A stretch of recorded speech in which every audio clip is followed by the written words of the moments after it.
Our presenter today is Joanne Pearson, who is a tutor on BB 847, Management Beyond the Mainstream. Joanne has been an Open University Associate Lecturer since 2005. She is an e-learning specialist and a project supervisor at the University of Warwick. I will now hand you over to Joanne, who will tell you a bit more about her background and Management Beyond the Mainstream. Thank you, Joanne. Thank you, Janet. I hope you can all hear me okay. Do let us know if you've got any problems with that. As Janet mentioned, feel free to pop any questions in the chat box as we go along, and we'll pick those up at various points. A little bit about myself. It always surprises me when people say I've been with the OU for 12 years, because it certainly doesn't feel that long.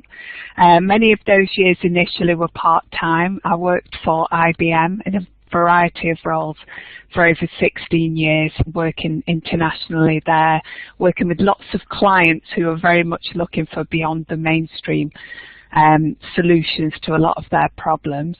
I think this topic is more relevant today than ever. We probably all feel like we're living in a time beyond the mainstream, politically, economically, and through many means. So it's really relevant to our time, and you'll see when I talk about the focus of today's session around resolving dilemmas, that's particularly relevant too. So I hope you all find the session interesting. I started off my life as a social anthropologist, so I've taken many interesting turns, which then moving into business, as I say, through various businesses and with IBM for a considerable amount of time focusing on technology and many of their solutions. And I also now tutor a portfolio of modules for the Open University, as well as some other universities as well as some research supervision. So quite a wide variety of sources for me. I am particularly interested in beyond the mainstream solutions and intercultural work as well, and I've come across many of you've come along today in my pathway as well, so it's good to see so many people here today. We will be looking specifically today at a particular part of Management Beyond the Mainstream. I know some of you may have done this module in the past or may be familiar with it from other areas. It has changed quite considerably over the last year or two, and I'll talk a little bit more about some of the ways that it has changed. One of the consistent themes that we've tried to include within it is this of resolving dilemmas within the workplace, because we find it's an area which is particularly relevant for people and particularly relevant in how they have to work these days. So, as I say, resolving dilemmas and managing beyond the mainstream are one of these focuses of this particular postgraduate module. It is a module where we try and mix things around, really. So for those of you who've looked at some of the more traditional areas of management and business and strategic thinking and those kind of approaches, we try and look at different ways of resolving some of the challenges that you have in organisations, particularly, as I say, in these times of uncertainty. It's a module which goes beyond the traditional private sector focus areas. It encompasses those, but we look at all sorts of things from public sector to third sector challenges. We look across many different industries and different sectors, and we try really to provide a toolkit for working more effectively beyond the traditional management solutions. So it's really a complement to many of those, you know, traditional and standard ways of thinking, really, as well as something that we hope will shake up your thinking and help you think in different ways. We've more recently incorporated in the last year or so within the module Lelou's work on reinventing organisations, and many of the people who've done the module in this time have found this a really interesting, if not contentious, approach. He advocates very much an evolutionary management approach and a move away from the standard hierarchical approaches that many of us are familiar with. So he looks very much at reframing organisations, self-managing teams, reducing hierarchies. And for us working within this area, it's led to many, many debates of, you know, how quickly can traditional organisations reinvent themselves, yet the paradox of how necessary it is for them to be able to do this in this kind of fast-paced, technology-based world that we're all living in. And so, you know, one of the things obviously we're trying to promote with this series of webinars is for people to be interested in signing up for these modules, but also do, you know, I know many of you are here for self-development, etc. I've added some references at the end of this session, and I know it's recorded and the slides are with that, etc. So do, you know, have a look into some of these things. I know Lulu talks very interestingly on YouTube, and there's some links on Google and things if you just put in Lulu and reinventing organisations to find out a little bit more about what he says. We also look at many of the different institutional and cultural influences upon working within management on the mainstream as well. And as Janet has just mentioned, we've got a very diverse audience here today, and I know many of you find, and you know, I particularly experienced this within the last 10 years, that we have very diverse backgrounds to teams, often virtual team working, etc. And we really need to consider some of these structural and cultural influences on working patterns and how that affects how we lead, how we manage, and how we work with people as well. This then leads us on to one of the other areas that we look at, which is around adapting your leadership beyond technical solutioning. For many of us, our initial kind of go-to point is a technical solution, and what we need to do really is now look at a more adaptive leadership approach, often to resolve more of the, what I put at the bottom of this slide, more of the messy problems that we encounter. So we look at all these interesting areas: rational decision making, wicked and messy problems, and we, you know, try and turn on its head some of the traditional systems thinking approaches to see how they can help us resolve issues as well. But the focus we're going to use today is we're looking at the resolving dilemmas within the workplace, and we're looking really at looking beyond alternate strategies and different ways that we can do this. The traditional means would be either win-lose type approaches, so, you know, one person gets their way and the other person doesn't, and we want to look beyond this really to try and find solutions which meet everybody's needs. So I'll be looking at how we find optimal strategies for addressing dilemmas, considering dilemmas as choices beyond two opposite poles, considering should we look at dilemmas as choices beyond the two extremes. Many of you know with postgraduate thinking we're constantly questioning and analysing how we approach things, and that's an important part of this as well. So as I say, moving beyond those kind of those binary choices around the reconciliation of opposites. Looking very much, as I mentioned before, around how cultural values, how our particular context in which we're working affect the way that we perceive and respond to dilemmas, to try and consider a wider perspective. We'll be using a theorist, Hampden-Turner's dilemma theory, to look at in particular detail, but then I will mention towards the end of the session Quinn's competing values framework, which if you're not finding the Hampden-Turner one particularly relevant to a dilemma you have, you may find the Quinn's approach more useful. So we'll be giving you a couple of options there. And the biggest thing I'm hoping for many of you today is really just to give you a start point of a toolkit of actions to enable you to respond to your own workplace dilemmas more effectively. Just to go beyond that, I'll be using an interesting example later on selecting your holidays and showing you really how you can use these dilemma approaches in all sorts of different settings, so even in your family environment. So I hope for many of you it's a useful approach for all sorts of contexts. So I'll give you a quick overview of dilemma theory itself. We'll then pause for any initial questions, and then we'll move on to how to apply this in particular using a few examples. So Hampden-Turner argues that our psychological makeup, how we think about things, really affects the way that we process and respond to dilemmas. He argues that we normally split these into two opposing poles, and we try to adopt an either or perspectives. And what he notes with this is that he sees this very much as in the background of a traditional psychoanalytic approach. And what he says is, instead of taking this either or you win, I lose type of approach, we need to more effectively manage our dilemmas by adopting what he classifies as a both and type approach, which seeks to reconcile and integrates these two poles into what he classifies as a more novel and higher form. So he's almost asking for us to have a bit more of a sophisticated response to what we might do initially to a particular kind of problem solving.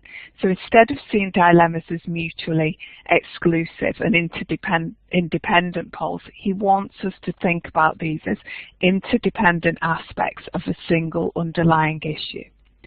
So the task for us really when we have a dilemma is not to choose between the sides of the dilemma, or he argues it can be as bad just to accommodate everybody's views without addressing the underlying dilemma, but to adopt a both and approach which reconciles and integrates the two poles into a novel or higher form. So I'm going to pause there just for some questions, and I think Janet's going to read a couple of those out to me. And we've got a great question already from Paul. What is the definition of a dilemma, and how different is it to, say, a difference of opinion? It's a great question, Paul, and I'm not sure I have a fully clear-cut answer, really. I think a difference of opinion is something that we can just sit with and lives with us, really. So we may have different opinions in many spheres, either in the workplace or politically or in family discussions, etc. To me, a dilemma is more of an active thing, which is something that we need to resolve, something that we need to take action on, and something which we need to kind of deal with. Now this might be our own kind of personal dilemma in our head over a particular decision, we have to make, like, do I go into work today, or, do I do this, for example, or do I work from home? That's probably a very simple version. To me, it comes down to the acting upon, although other people may define it differently. As with most things in academia, there's a variety of different approaches. I think, Alan notes the point of the kind of damned if you do and damned if you don't. And Hampden-Turner would argue that that's very much our kind of go-to position with dilemmas, and comes really from this psychoanalytic approach. And what he's trying to propose here is that we try and bring together those two poles and find a way of meeting the requirements above and beyond it. And as Sheila notes as well, that idea is, is also expressed a little bit in polarity management too. So this takes a variety of themes. So yeah, I think we've captured most of the questions at this point. And sorry, I can't kind of give a definitive dilemma. And if anyone else wants to pop any suggestions in the chat box, we're certainly welcome to those. In my mind, I often try to think of it as something that we need to take action on, really, rather than just something we can sit with, but welcome other perspectives. Anything else, Janet, that I've missed there? No, that's covered everything. Thank you, Joanne. Great, and many thanks. I've attended some of these sessions myself previously, and I know you're an extremely strongly thinking group, so it's great to get all the ideas and suggestions. And as I say, do share those on the chat for the benefit of everybody as well too. So we'll move on, and we'll add some examples as we go through. Do feel free to add some more questions to, elaborate on things, and we'll stop at various points to answer those again. I've tried to add some examples so we can illustrate how to really use this dilemma theory in practice. So one thing I've used is this example within the workplace.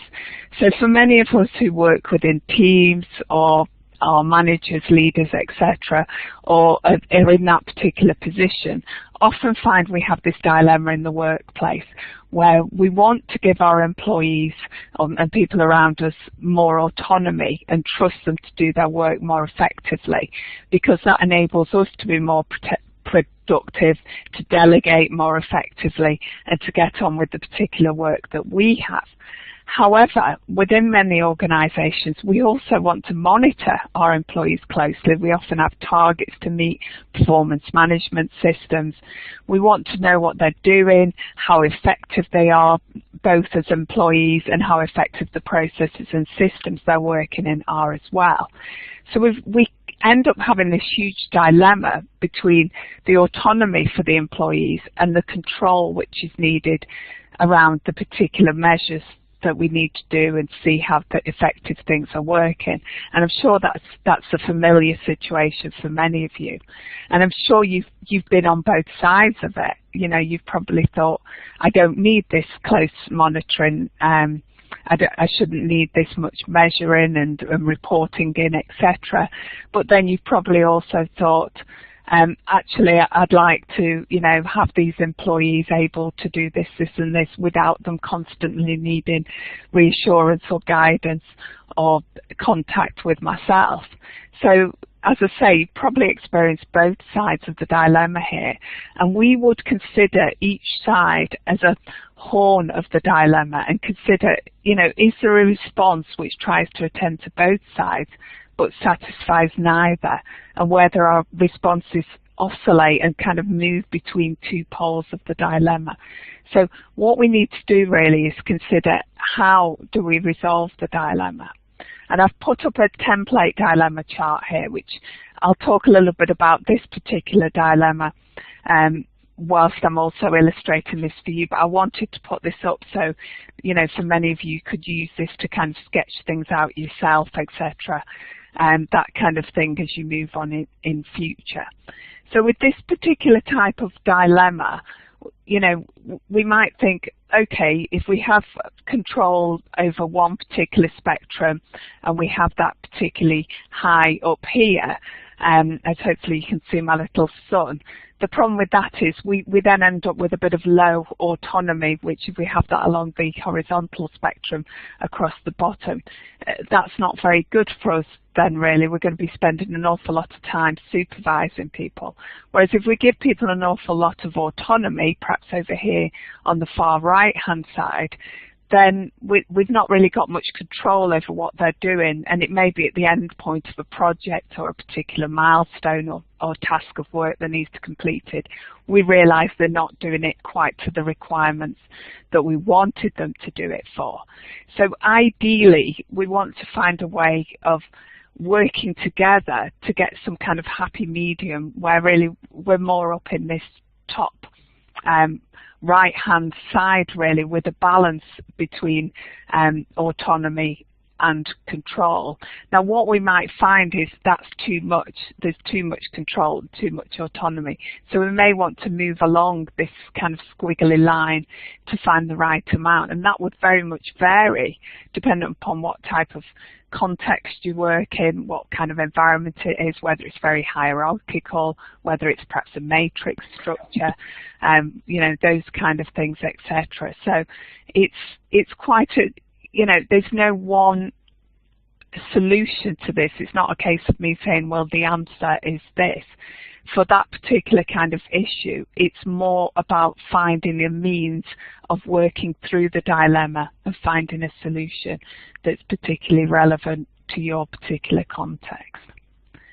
So one of the things we also have to think of when we're thinking about how we resolve to that, so for many of you, you might have looked at that particular chart and the example we spoke about and thought, oh, well, we should have the sun there, or we should have, you know, this level of autonomy and this level of control. And if we don't have that much autonomy, then there's a trust issue within the organisation, or if we have too much control, it means we're too heavily measuring people within the organisation. What Hampden-Turner says is we need to consider is where is our thinking coming from with this dilemma theory? You know, what's our initial kind of ideas? You know, do we think it's either this or it's that?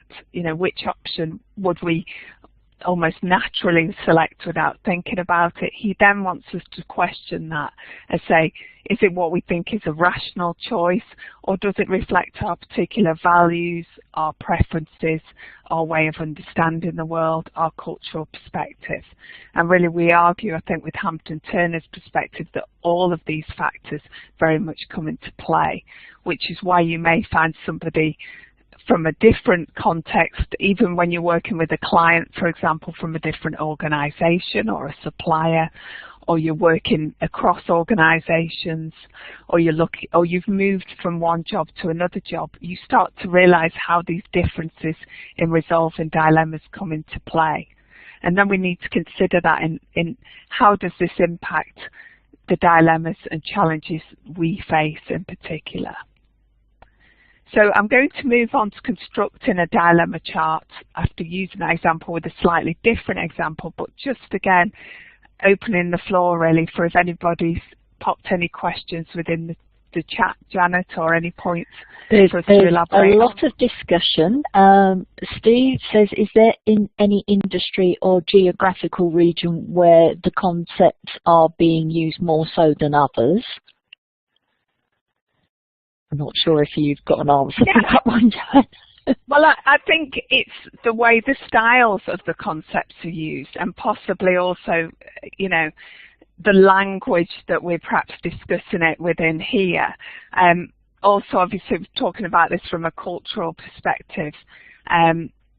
Particularly the way we think about dilemmas, you know, this is quite a particularly Western perspective of looking at things, and we could question that and perhaps reframe it differently if you're working across a different culture. I know some of the more Eastern cultures that I've worked with, etc., would look at this in a slightly different way, and I'm sure many of you have experiences with that. Similarly, it's different with what type of business you're working within. For example, if sometimes there is a more private profitability element, how that impacts things, whereas if you're working maybe perhaps in a third sector or public sector environment, it changes due to different influences, political factors, those kind of things. What I would argue is it's almost becoming more the norm these days, because we're all being so widely affected by these external factors anyway. No one's able to live in more of a sheltered bubble anyway. So I would say, you know, these kind of dilemmas are probably, and ways of resolving them are probably more prevalent in particular types of organisations, but I'm sure, you know, are useful in all sorts of contexts too. So I think that kind of answers the question. I suppose when you think about it, Joanne, if you're thinking about, say, something like manufacturing where there has to be control on quality, that probably, you know, on sort of maybe on the workforce, you know, the production line as such, I suppose there is less of a dilemma there and more control. Yes, and I think similarly, you know, this particular context, for example, if you're working within the military, where questioning and debating, you know, whose perspective we should take is less of an issue. You know, it's more of an authoritarian organisation where people have to follow the rules for particular reasons within that particular environment. Whereas if we linked this back into the Lulu work we were talking about earlier, and the reinventing organisations, and perhaps some more of our kind of start-up and innovative type organisations that, you know, people might be working in, dilemmas can be more widespread because there's less bureaucracy and constraints. Whereas if we're talking particular kind of public sector context, sometimes the rules and bureaucracy are so well established, the dilemma becomes whether to follow those set rules or whether you can step outside it, which is often why the rules have been put in place in the first time. So it opens up the whole field, doesn't it, really, of dilemma charting. And, you know, I'm sure we could talk about some interesting ones with things like health services and things such as those, which are so extensively rule-driven for particular reasons, but yet I'm sure there are dilemmas which, you know, occur in that context because of that. Yes, I think that might answer Alan's example. He said, going back to your dilemma example, example 3 contains an explicit but between the two wishes, which often discounts the first component, therefore suggesting that there is already an implicit preference for the action being exercised, and that might be where that fits in. And Julian goes on to mention thinking current UK politics, culture and economy. Would you agree that Hampden-Turner would agree that referendums are a poor tool for dilemma resolution? So that's an interesting one. It certainly is, and I was hoping no one had mentioned the P word or the Brexit word, but I think, you know, yeah, Julian, it's, you know, as you say, it's a really interesting one, isn't it? And I think many people across Europe at the moment, considering this, you know, you look at all sorts of different political situations and people talking about issues like tactical voting and things like referendums and all of these kind of things, and the complexity of these matters. Yes, we can put a dilemma chart in there, but extremely challenging to get one particular optimal outcome, and perhaps would show really a range of outcomes. So, you know, I think all the way everybody's thinking about this just shows that this is another tool that we can use, but it's, as with anything, probably not the perfect solution for many of these complex problems. Thanks, Joanne. I think we better move on a bit now. Thank you. No, it's great, and great to, you know, see these really interesting discussion points. Do keep them coming. So I've tried to pick another example here, really. The other one was looking at the blank template, and I've filled this one out to give us a little bit more of a way of an example. And I've used something, I know for many of you have experience of writing for academic modules and academic courses, etc., and essay writing or report writing, but you could also, this could be an example really for writing a report in the workplace or something. So I've taken an example, so say for example we have a challenge at work or the university when we've been given a particular report requirement or assignment that we need to complete, and even though we've been given the question or the requirement, it's still not very clear about what we're really being asked to do. So we start to think to ourselves, you know, am I being asked really to analyse, you know, work events or issues, or find evidence about what's happening at the moment within a workplace, etc.? Or am I being asked to bring in problem solving or theories or concepts which respond to these kind of work issues? So you're almost pulled into two very different poles, two very different directions that Hampden-Turner would note would be our initial thinking. And for, you know, for some of us, we might think, well, you know, the good way to kind of move forwards with this is to go very much along the horizontal thing. So it's a very interesting area perhaps for yourself, and you end up writing a narrative, a very descriptive report of, you know, what's happening in your workplace and why it's particularly relevant to this area that's been brought up by the question or requirement. Or similarly within the workplace, you might start discussing, you know, this is our particular area or concept, and this is, in my opinion, what we should do moving forwards with this. However, you've not really met the requirements of either the workplace report or the academic report writing, because you've not brought in any foundation, any external sources, any particular theory or points to support really the arguments that you're making. So what we aim with this is to move more, as again, towards this kind of midline, towards the wavy arrow in the middle. The opposite way that people sometimes respond is particularly in academic report writing, is you can get wonderful essays and reports written without an example to anything. Lovely conceptual discussions about this theory or that theory, which is, is interesting and shows conceptual mastery even, but doesn't really relate it to the real world. And as many of you know, we all work within the real world, and most of what we study and learn and develop, we want to be able to apply in that to enable us to be more effective. So again, it's about bringing that down to moving away from dropping concepts to bringing a more solid analysis with evidence and examples in your workplace. So really looking more into this kind of far top right corner, where you're bringing in high addressing of this relevance to your own particular reflective work in practice, and then high amount of outside sources and content too. So quite a challenge there, and I know for many people writing this particular type of response, whether you're in the workplace, etc., is particularly challenging. So it's all about mapping, first of all, your particular challenge onto these two axes, as we've done with this example. We've put the practical side at the bottom horizontally, and we've put the theory side vertically across the left.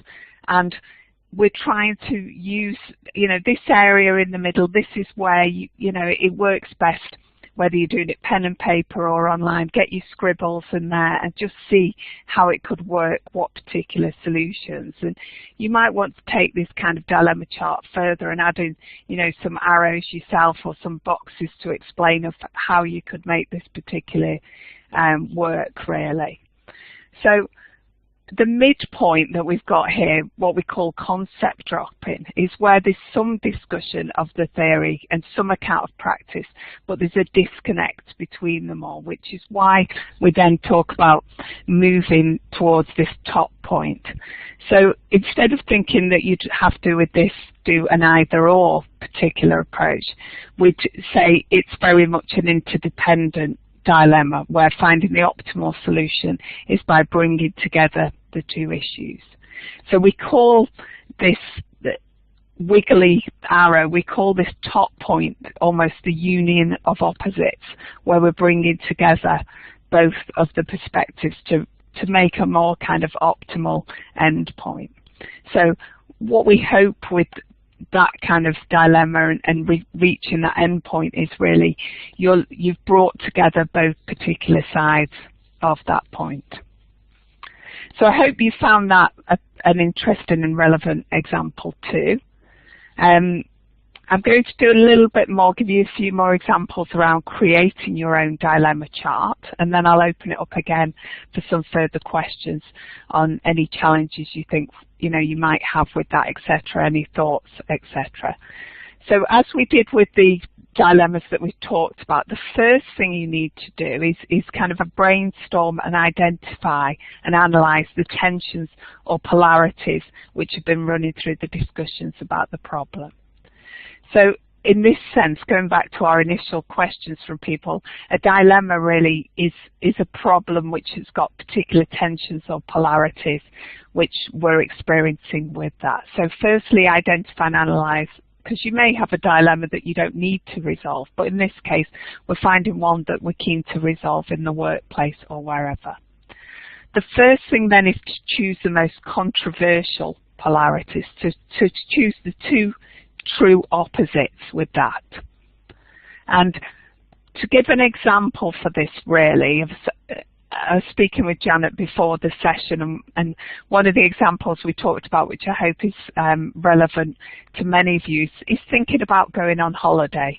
For those of us who managed to find a little bit of vacation time. And often we find when we come to think about, well, what kind of holiday do I want to go on?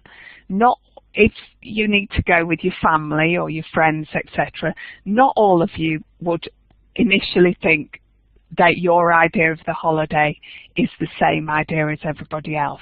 So you might have some people either in your family and friend group who think a holiday is very much about relaxing.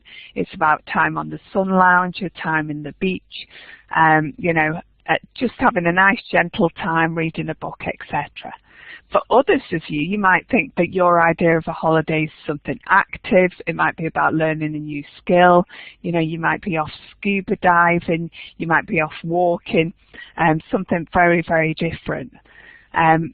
So these would be your two most controversial polarities between the extreme relaxing holiday and almost the extreme active holiday. And it's what kind of holiday do you plan? If that's your group of stakeholders, your group of friends or family who want those two things, that's their set of requirements to experience a nice holiday.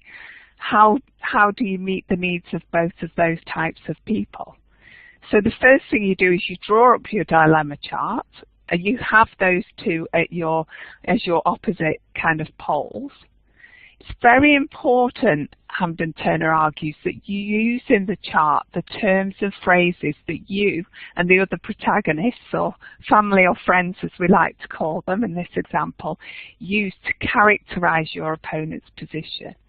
So this gives you a way, again, of stepping outside your own values, outside your own cultural context, etc., to look at it from the other person's perspective, and what kind of language, what kind of terms do they use as to what's important to them. So for this, for example, you then want to get towards meeting that wiggly line in the middle without almost what Hampden-Turner argues is not kind of giving in to either side and just, you know, dismissing it. So instead he kind of notes that, you know, you want something in the middle. And one of our other theorists that we look at in this module, Stuart Hampshire, who's actually a philosopher, talks about this in terms of smart compromises. So he argues that for a particular dilemma, the smart compromise is one where the tension between the contrary forces and impulses pulling against each other is very vivid, and they're both at full strength, but yet we can find a smart compromise between those. So looking at how you can reconcile those two opposites. So we're not looking at, you know, a partial accommodation, or, well, if you do this for me, I'll do this for you, but a genuine reconciliation between them, finding a way that meets the needs of all of the parties involved, really. So again, you'd be drawing this arrow, drawing this trajectory, and it may not always be directly through the middle. I mean, hopefully it will be to meet the needs of the different people, but it may go in different loops. The oscillation may move in a slightly different direction. It doesn't have to be a kind of perfect set of curves, etc. It'll vary upon, you know, what happens. You might want to, you know, just looking back to our particular dilemma charts, our blank one, different points of people may come in at different areas, and it's how do you move across and along this arrow to kind of reach this end point that we were talking about earlier. So, you know, a really interesting way, I think, of looking at things. You know, even looking at things, we might think, you know, choosing a holiday is quite a trivial matter, and in some ways it is, but it can be a real dilemma for many family or friend groups, etc., on, you know, which way to kind of go forward, very much because of how our different values lie and what's important to us. So whilst we're opening up for thinking about, you know, dilemma charting, etc., and thinking about the examples we've just talked about, and do add some more questions in the chat as well. I'm just going to briefly talk about how you evaluate your dilemma charts and some of the challenges to this as well, before we move on to the other option, the 4 quadrants that I was mentioning earlier. So one of the things you need to ask yourself after you've drawn your lovely dilemma charts is, does this really help us clarify what the arguments have been about? So when we think about this term, we think, well, maybe it hasn't given us the 100% solution we were looking for, and mentioning things such as politics and the referendum, etc. It may not do. There's no easy answers to many of the complex problems we have. But by adding another approach such as dilemma charting to our own personal toolkits for resolving problems and dilemmas, it gives us another way of looking at things differently. So even if we can see more clearly other people's perspectives and different arguments and viewpoints, that's been a bonus in itself. Has it then advanced our own thinking about the issues? So rather than our own particular perspective that we might be quite set in, and it's very hard to get out of this once we've got a particular viewpoint, have we enabled us to see things perhaps in a different way ourselves and resolve more of the dilemma in that way? One of the most interesting things with this is sharing your dilemma charting with people, whether you do this within the workplace or at home or whichever kind of context you wish to. You may even, do this with a mentor or mentee or a coach or a manager or those kinds of people to have a look at, are people seeing the debate in the same way, and is that what's causing some problems in itself? So we ask ourselves this, would our protagonists, would our different stakeholders and different views from opposite sides agree with our reconstruction of the debate? If not, why not? And how have our own, subjective perspectives influenced this otherwise? Do we think this is then a basis for further discussion? Perhaps the need to invent a more integrative win-win solution, which hopefully many of us are working towards anyway. So lots of questions, I think, in evaluating your dilemma chart, which can be as valuable as constructing your dilemma chart in the first place, really. So not only is this very much about the end point of the dilemma chart, but very much takes us back to what we were talking about with the dilemma of the action of examining it in itself. Now, as with everything, that's not to say there isn't challenges to dilemma charting, as there are with many different problem-solving techniques and approaches. One of these is some of the difficulties we might have in identifying the values underpinning one side of the dilemma. And I often find this is the side of the argument that I disagree with. So seeing clearly, without your own biases, the other person's perspective or group of people's, etc., can be very challenging. Again, extrapolating some of the ideas to explain to others the aspects of the dilemma that they've not grasped, especially if they're not as familiar with this kind of concept, can be difficult too. Sometimes we might just think, well, the charts are just a bit facile, it's just a bit of a waste of time, you're not really that committed in the arguments, it's quite limited. You think you look from the outside that the solution to other people's problems is very clear to you. And I would kind of say those are probably the instances where we need the dilemma charts even more to very clearly see how we can kind of respond to that in particular ways. And as I've put in this last point on this slide is when they do work, I think they give us the detachment and critical distance to help us see things from a different perspective. They become a shared construction. They help us start a focus for a debate from a particular point of view. They help us move away from perhaps the stuck polarity, the stalemates which people talk about in a different way. They start for us to get a sense of inquiry. And also I like the idea, and I hope many of you have, with the idea of the dilemma chart, and it's a visual opportunity to have a shared discussion. Many of us find whether we're working virtually or even in a face-to-face setting, sometimes conveying meaning, especially where there might be language distinctions, etc. Having this visual opportunity can be really helpful where people can pinpoint where their own perspective is a little bit more clearly. So I've tried to give an overview there of a variety of examples, ways for you to evaluate your own dilemma charting, as well as look at and acknowledge some of the challenges we have with dilemma charting. So again, just to pick up on any kind of questions, points, Janet, that you think we've got at this point? Yes, it's more of a statement really. Alan was saying you need good social skills and to sort of help get over these points, conflict resolution. He also mentions how, as you did, how to break the stalemate. There are many current examples on when time and patience expire, the need for a plan B. I think this is very true. I mean, I wondered, listening to you, if there's also an element of coaching, you know, whereby when you talked about coaching, you're taught to listen to the other person as well, but you know, there's only so much you can listen before you've got to move things forward.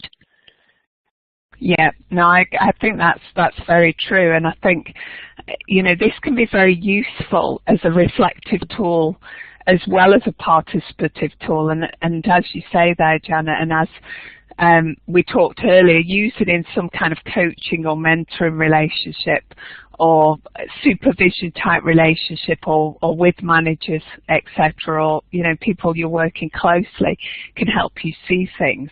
And I think, as Alan says there, yes, it's very difficult. I think one of the challenges is sometimes when time and patience do expire and the need for a plan B is who devises the plan B, and that's normally, you know, the person with most authority in the particular relationship or workplace context, etc.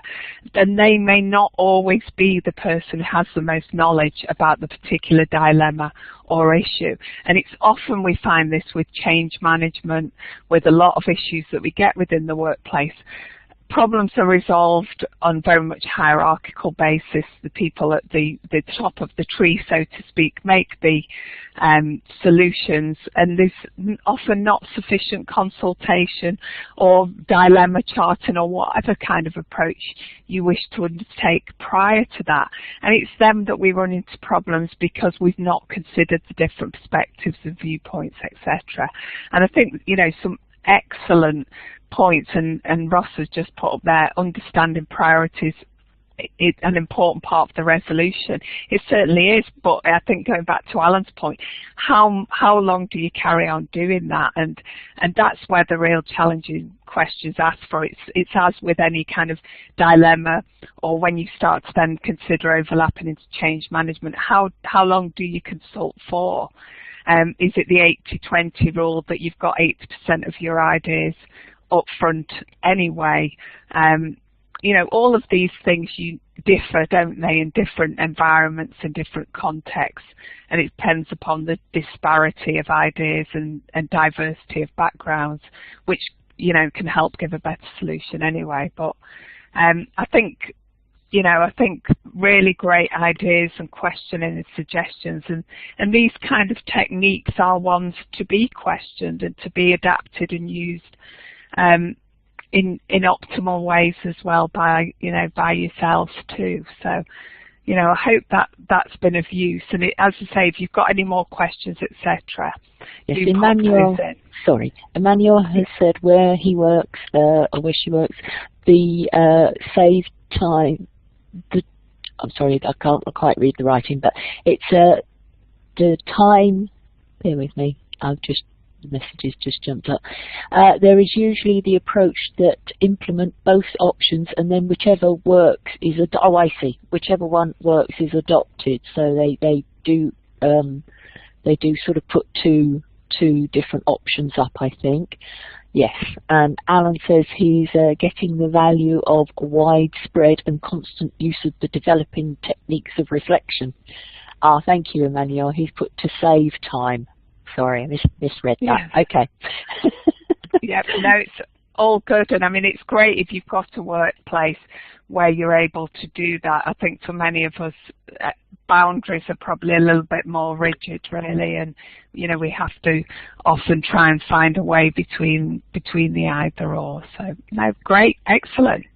Well, let's spend a little bit more time. We'll just spend a little bit of time of 5-10 minutes looking at a different kind of option, and then again, as I say, just bring in any more questions at the end of this. I just, now I've sold to you the dilemma chart and in Hampden-Turner's perspective. As with any good academic argument, I can't resist posing an alternate approach, really. I say alternate, however, Quinn's competing values framework does offer us some complementary ideas to what we've looked at with dilemma charting, in the sense that it's based on value orientations and considering the layers underneath why we pick particular choices, why we solve problems, etc. What Quinn proposes, though, instead of a dilemma chart type approach, is he suggests 4 basic value orientations, so 4 quadrants. As many of you know in management theory, they do like a nice 4-box quadrant approach. And what he says is these give us really 4 different ways of making sense of the world in different ways. So again, it brings us back to this idea of looking at things from different values, looking at things that perhaps are expressed in contrasting ways, and it's another means, another thing to add to your toolkit to respond to the challenges and dilemmas faced by organisations. It's a little bit more of a complex one, as you can see with the example that I've put here on looking at changes and the considerations around culture, leadership, value drivers, those kind of things. And just to give a kind of quick overview of this and Quinn's example here. So as you can see, he's using different kind of points within the quadrant. So it's very much talking here about an example of implementing change within particular types of organisations. So that's the factor that we're looking at, and it's looking at how then we look at the different competing values that we come across when we're trying to address those kind of issues or implement changes or look at how things can work, for example. So firstly, what you really need to do is look at how to identify which particular quadrant that your organisation or context that you're looking at actually falls within. So thinking about this from a particular type of, I suppose if we looked at something from an open university type of context, it probably falls somewhere around where I'm putting the sun. Many of those of you who probably work for it would disagree with me at this point, which is absolutely fine. But I'm thinking more, some of the value drivers of commitment and communication and development. Yet there's some elements of hierarchy and control that it's almost moving towards in that bottom quadrant as well. So it aims to have a bit more of a collaborate type orientation, really, and the way things work, but yet some of us would probably argue there's elements of hierarchy in there, and with the changing face of higher education and those kind of factors, we're almost getting a pull towards the market compete environment too, probably putting us somewhere a little bit more in that corner, really, than a move across. Others of you may work for different types of organisations, so you might, if you work in a tech startup or something, you might be falling into this top right-hand create type orientation where new changes are frequent, there's lots of flexibility, it's all about agility and transformation. Some of you might be working in more of a traditional business environment where key drivers are market share and it's about competition and a lot of the challenges. When I worked for IBM, I think we were somewhere between. We started off as being these innovators and then we became more of a business into this market compete area. Others, we might say more of this hierarchy control falls more within perhaps what we'd call traditional public sector, but also many businesses as well. And as we say, we might think of things such as training, development, education, other types of organisations in this top type of quadrant. So it's all about mapping where you are and looking at how these different value drivers and factors influence this. And it helps you to see how, using this particular type of framework, how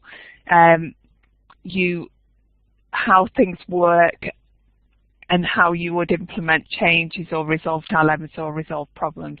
I see Alan's put a comment there about the OU, for example, doesn't neatly fit into 2 quadrants. It moves across the spectrum. So we could discuss that, and if I try and find one of my nice kind of arrow things, we'd probably see it moving across, you know, different areas and moving as a spectrum from one to the other, depending upon the different requirements and needs and marketplace things at that time as well. So one of the challenges with this framework is it's not static. There's lots of competing values, which is what it's trying to get at, really.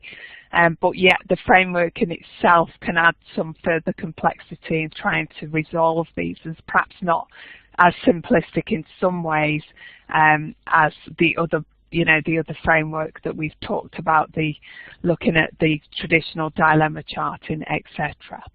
However, I did want to put it up there for you to give you an alternate perspective, and you know, do look into this further, and as I say, I'll be adding some references at the end of the session too. So just to kind of recap, and do add some questions into the chat while I'm doing so, so we can answer anything that we've missed at the end. I hope you've enjoyed the session. Hope it's opened up some new ideas for you over what's hopefully a lunchtime-ish time for many of you, depending upon where you are today. We've tried to give you really a range of current alternate management approaches, as well as a bit of a taster from our BB847 module, Management Beyond the Mainstream. And hopefully, as many of you know now, you know, these modules can be taken as single entities in themselves if, you know, you're keen for a bit further development, really interesting ones to kind of spark off your learning. You know, we look at all sorts of things. We look at these big challenges. We talked around leading without authority, innovative systems thinking, resolving wicked and messy problems, you know, adaptive leadership beyond traditional solutioning, institutional cultural influences, and as well as rational decision making, as we say, looking at different ways of resolving dilemmas, etc. So huge variety of topics which we cover in this kind of 6-month tour, 6-month module. So I've popped some of the references up there. Don't forget as well, if you want to look a little bit further into Lalou's Reinventing Organisations as well. That's mentioned within the slides too. I'll hand back to Janet to see if there's any further questions, and I know she just wants to pop on the next steps as well too. Okay. Thank you very much, Joanne. I don't think there's so many questions, as there's a brilliant session. Many thanks here, so thank you very much. I'll say thank you to you, Joanne, and thank you to everybody for joining us. We have a future webinar on sustainable creativity management. Please do look on our events page, which the link is there, and join us for that. We also have an MBA refresher residential weekend. If anybody is interested in that, go to our website. There's all the details on that. So lastly, thank you all very, very much. And yes, the session is recorded, and I will be sending out the session and the slides. So good afternoon, everybody. Yes, and a thanks from me, and thanks, Janet, for hosting as well. Thanks, everyone.